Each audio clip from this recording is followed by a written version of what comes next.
ये क्या, तुम वापस मायके आ गई? तुम्हें शर्म नहीं आती?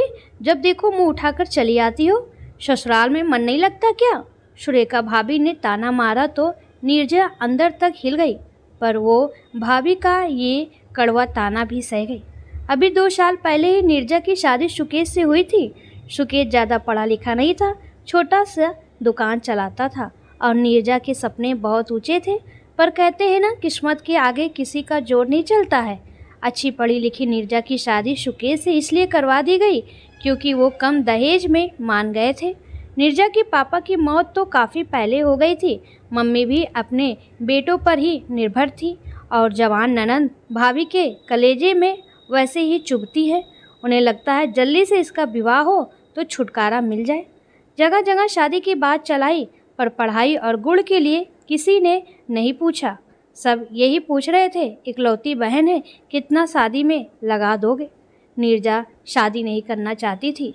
उसका मानना था कि पहले अपने पैरों पर खड़ी हो जाए, फिर शादी कर लेगी। पर सुरेखा भाभी ने एक लगा दी। अब ये लो महारानी, पहले नौकरी करेंगी, फिर 2-3 साल बाद शादी करेंगे। अब बूढ़ी होकर शादी करनी है क्या? समाज वाले हमारा जीना हराम कर देंगे, पर इसे तो हमारी परवाह ही नहीं है। अब देखो ना, शादी की उम्र में शादी नहीं करेगी तो घर बैठकर भी क्या करेगी? अब नौकरी कोई ऐसे तो धरी नहीं है जो चुटकी बजाते ही मिल जाएगी। ज़्यादा उम्र हो जाएगी तो लड़के नहीं मिलेंगे। मैं तो कह देती हूँ 2-3 महीने में शादी निपटा दो, ताकि हमारे सिर से बोझ उतरे। आगे हमारी भी जिंदगी है, कब तक कुंवारी ननद का बोझ सिर पर लेकर घूमेंगे? सुरेखा भाभी ने अपना फैसला सुना दिया। उनकी आगे किसी की भी नहीं चलती थी।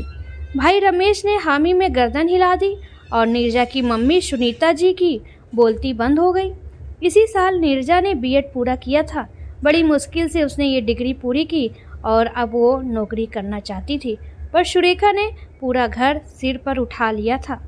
रमेश भी अपनी तरफ से पूरी कोशिश कर रहा था, पर जहाँ अच्छे लड़के मिल रहे थे वहाँ उतना ही दहेज मांगा जा रहा था। आप भी बेकार में विचार कर रहे हो।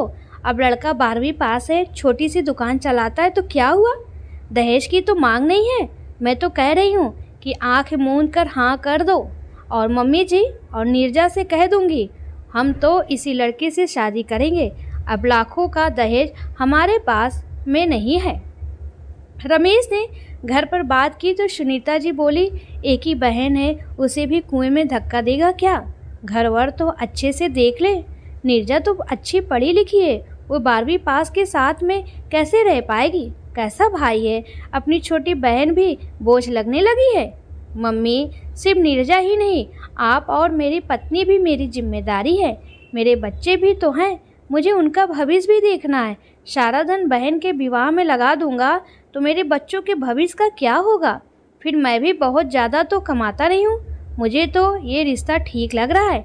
लड़के वालों की कोई मांग भी नहीं है, इसलिए मैं तो हाँ कहने जा रहा हूँ। ये सब नीरजा सुन लेती है।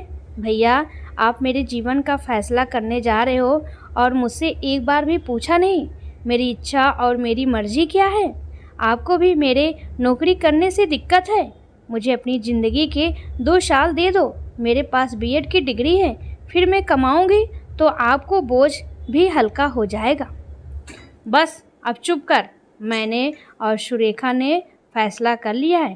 तेरी शादी उसी लड़के से होगी और अब तुझे जो भी करना है अपने घर जाकर करना। अब हमारे सिर से तो बोझ उतरे। भैया, आप मुझे बार बार बोझ कहकर बुला रहे हो। कल को आपकी बेटी भी बड़ी होगी तो वो भी बोझ होगी। उसकी शादी भी जल्दी ही बिना उसकी मर्जी के कर दोगे क्या? नीरजा ने सवाल किया तो रमेश और सुरेखा चुप हो गए। भाई और भाभी के दबाव के कारण नीरजा ने शादी के लिए हाँ कर दी। अपने सपनों को टूटता देखकर वो बहुत रोई। सुनीता जी ने उसे संभाला और उसकी शादी सुकेश से हो गई। नीरजा शादी होकर ससुराल आई तो देखा यहाँ का माहौल एकदम ही अलग था। घर परिवार में पढ़ाई लिखाई से किसी को लेना देना नहीं था। सासू माँ ने यही बोला कि लड़की को पढ़ाकर क्या करना है, उसे तो चूल्हा चौका ही तो संभालना है। अब तेरी पढ़ाई को चूल्हे में झोंक दे और रसोई संभाल ले। हमें तो पढ़ी लिखी बहू नहीं चाहिए थी, ये तो तू हमारे बेटे को पसंद आ गई इसलिए हामी भर ली, वरना लड़कियों की कोई कमी नहीं थी। ये सुनकर नीरजा मन महसूस कर रह गई। उसे लग रहा था कि उसके भैया भाभी ने उसकी पढ़ाई की कीमत नहीं समझी तो क्या हुआ, उसके ससुराल वाले ज़रूर समझेंगे। कम दहेज लिया था तो वो तो यही अंदाज़ा लगा रही थी कि वो लोग खुले विचारों के होंगे और किसी वजह से वो शुकेश की पढ़ाई पूरी नहीं कर पाए होंगे। ससुराल में आर्थिक स्थिति ज़्यादा अच्छी नहीं थी। उसके ससुर जी लकवाग्रस्त थे और बिस्तर पर ही रहते थे और सास घर देखती थी। 2 छोटी नंदे थी जो स्कूल में पढ़ रही थी। शुकेश ही एकमात्र कमाने वाला था और घर उसी से चल रहा था। नीरजा ने तसल्ली से घर की हालत का मुआयना किया। अपनी सास सुमित्रा जी को समझा। वो बोलने में तेज़ थी पर जब कोई प्यार से समझाए तो समझ जाती थी। शुकेश भी कम बोलते थे। उसे बस सुबह से लेकर रात तक दुकान संभालनी होती थी। घूमने फिरने का भी समय नहीं मिल पाता था। वो अपनी पत्नी नीरजा की बहुत इज्जत करता था और उसे प्यार से रखता था। शुरुआत में नीरजा ने सबको समझा और फिर उसने एक दिन जब सास अकेली बैठी थी तो बात की, मम्मी जी अभी तो दोनों बेटियां छोटी हैं, अब ये दोनों स्कूल से कॉलेज जाएंगी, कल को इनकी शादी भी करनी होगी तो इतने पैसे कहाँ से आएंगे। शुकेश की कमाई से तो बस घर ही चल पाता है, भविष्य के लिए कोई सेविंग तो है ही नहीं। अगर घर चलाने वाले 2 जने हो तो घर आराम से चलेगा, भविष्य के लिए पैसे भी जमा हो जाएंगे। हाँ बहू, तू कहे तो ठीक रही है। अब देखो ना, शुकेश के पिताजी तो बिस्तर पकड़े हुए हैं, दोनों बेटियां भी अभी छोटी है, अब कोई दूसरा बेटा भी नहीं है जो सहारा बन जाता। वो कमाता तो घर चलाने में और भी आसानी होती। सुमित्रा जी ने कहा, मम्मी जी ज़रूरी थोड़ी है बेटा ही घर चलाए, बेटी और बहू भी तो घर चला सकती हैं। अब देखो ना, मैंने भी बीएड की हुई है, अभी मुझे भी अच्छे स्कूल में अच्छी नौकरी मिल सकती है और मेरी पगार भी अच्छी खासी होगी। सुबह 7 बजे जाओ और दोपहर तक घर वापस। अब अच्छा वेतन आएगा तो घर को ही सहारा मिलेगा, दोनों नंदों का जीवन संवर जाएगा। अब ये भी अकेले कितना और क्या कर लेंगे।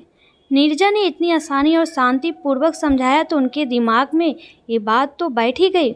उस वक्त उसकी सास कुछ नहीं बोली और ना ही गुस्सा हुई। अगले दिन जब दोनों बेटियां स्कूल जा रही थी तो उन्होंने देखा कि एक के जूते घिस गए हैं। तूने बताया नहीं तेरे जूते घिस गए हैं, भैया नए दिला देता। मैंने भैया को बताया था पर वो बोले अभी इसी से काम चला ले, अगले महीने दिला देंगे। भैया हमेशा ऐसे ही करते हैं, हर ज़रूरत को अगले महीने पर टाल देते हैं। और वो रुहासी होकर स्कूल चली गई। ये सुनकर सुमित्रा जी गंभीर हो गई और नीरजा के प्रस्ताव पर सोचने लगी। अगर नीरजा खुद नौकरी करना चाहती है तो बुराई क्या है, वो घर पहले की तरह संभाल ही लेगी। अभी तो उनका बुढ़ापा और दोनों बेटियों का भविष्य भी है। उन्होंने सबको बुलाया और कहा कि वो चाहती है कि बहू नौकरी करे, मैं घर संभाल लूँगी, शुकेश और नीरजा बाहर का संभाल लेंगे तो जीवन की गाड़ी सही चलने लगेगी। ये सुनकर नीरजा बहुत खुश हुई और अपने मायके अपनी डिग्री लेने चली गई।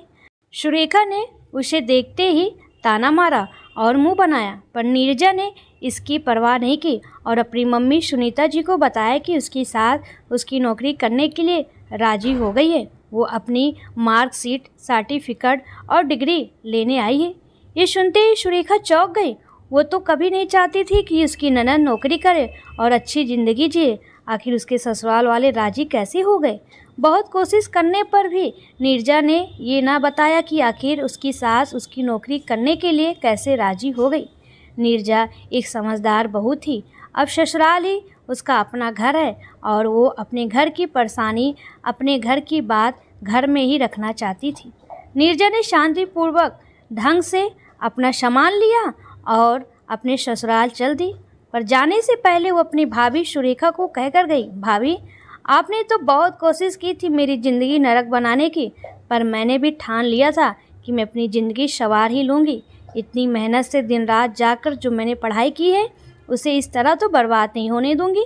मैं अपने पैरों पर एक दिन ज़रूर खड़ी होकर दिखाऊँगी, इसलिए मैंने कोशिश की और मैं जीत गई। अब कुछ ही दिनों में मेरी नौकरी लग जाएगी, फिर मैं अच्छा कमाने भी लगूँगी। अच्छा, वैसे आपको कितनी पगार मिलेगी? सुरेखा ने मन लेते हुए कहा, भाभी अब कितनी भी पगार मिले वो आपके लिए नहीं होगी, मेरी सारी कमाई मेरे अपने घर ससुराल वालों के लिए ही होगी। आपको तो 1 रुपया भी नहीं मिलेगा। ये कहकर नीरजा ससुराल चली गई। कुछ दिनों की मेहनत और इंटरव्यू के बाद उसे एक अच्छी स्कूल में टीचर की नौकरी मिल गई। अब नीरजा अच्छा खासा कमाने लगी, घर की आर्थिक स्थिति भी सुधरने लगी, घर वालों की ज़रूरतें भी पूरी होने लगी। समय के साथ नीरजा के एक बेटा हो गया और उसका प्रमोशन भी हो गया। अब वो सीनियर टीचर बन गई, उसकी पगार भी बढ़ गई। एक दिन सुबह घर में कोहराम मच गया। नीरजा के ससुर जी अचानक चल बसे। पिछले 4 सालों से वो बिस्तर पर ही थे। नीरजा ने बड़ी मुश्किल से अपनी सास सुमित्रा जी को संभाला और ढांढस बढ़ाया। नीरजा बाद सीनियर टीचर से स्कूल की प्रिंसिपल बन गई थी। कुछ सालों बाद दोनों नंदें बड़ी हो गई, उन्होंने कॉलेज की पढ़ाई पूरी कर ली, तो अब सुमित्रा जी को उनकी शादी की चिंता सताने लगी। वो जल्दी से दोनों की शादी करना चाहती थी।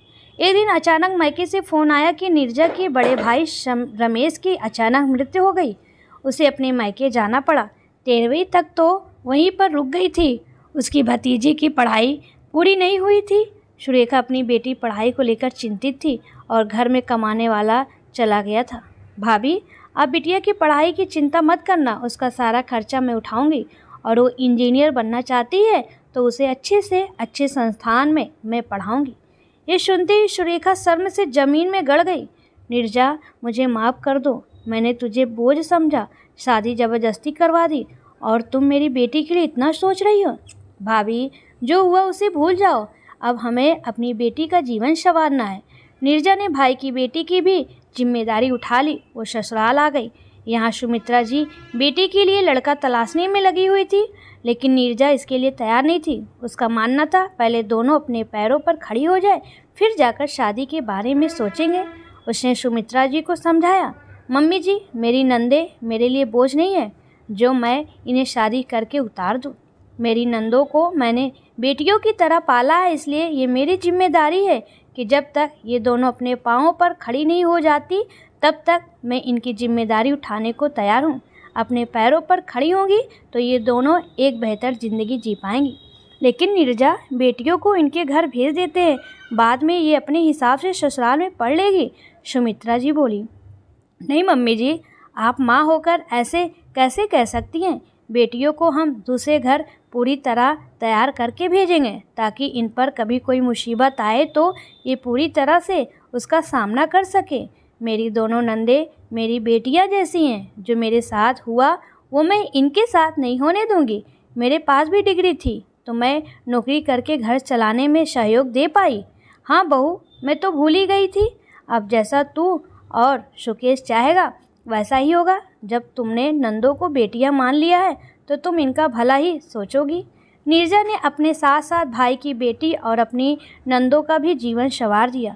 दोस्तों, परिवार में एक स्त्री पढ़ती है, पैरों पर खड़ी होती है तो पूरे परिवार के बारे में सोचती है। आत्मनिर्भरता ही आजकल की स्त्री की सच्ची पहचान है। दोस्तों, आपको ये कहानी कैसी लगी प्लीज़ कमेंट में ज़रूर बताएं।